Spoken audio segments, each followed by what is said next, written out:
అందరికీ నమస్తే. నేను కేపీహెచ్పి కాలనీ నుంచి అనిత కాళీ, ఒక వీర మహిళని. రీసెంట్ గా కవిత గారు, కల్వకుంట్ల కవిత గారు మన పవన్ కళ్యాణ్ గారిని, మా నాయకుడిని విమర్శించారు. ఆయన బై ఛాన్స్ పాలిటీషియన్ అయ్యారని. డెఫినెట్లీ మేము చెప్తామండి, తను పాలిటీషియన్ కాదు, he is a leader, is a born leader. అంటే తను ఆల్రెడీ ఒక స్టార్ గా ఉంటూ ప్రజల గురించి ఏదో చెయ్యాలి, పాపం వీళ్ళు మన గురించి ఇంత ఇదవుతున్నారని చెప్పి ఆ స్టార్డమ్ లో నుంచి వచ్చిన లీడర్షిప్ ప్రజల కోసం తను రావడం జరిగింది. 11 years నుంచి ఎవ్వరి సపోర్ట్ లేకున్నా సరే తను ఎంతలాగా పోరాడి మరి ఈ రోజు ఒక డిప్యూటీ సీఎం అయ్యారనే విషయం అందరికీ తెలుసు.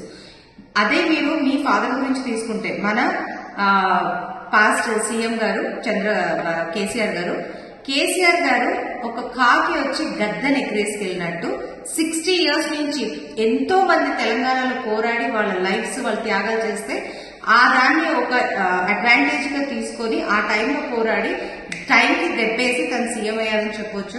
Yes just taken advantage out of it. But okay, that was చాలా మంది పోరాడారని మాత్రం అందరికీ తెలుసు. 60 years పోరాటం తెలంగాణ.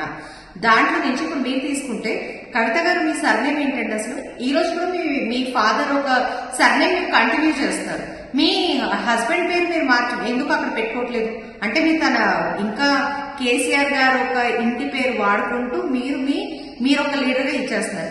నిజంగా చెప్పాలంటే బీఆర్ఎస్ లో అయ్యో అన్నట్టుగా మిమ్మల్ని ఒక ఎమ్మెల్సీ చేశారండి. ఫ్రాంక్లీ స్పీకింగ్, మీకు అసలు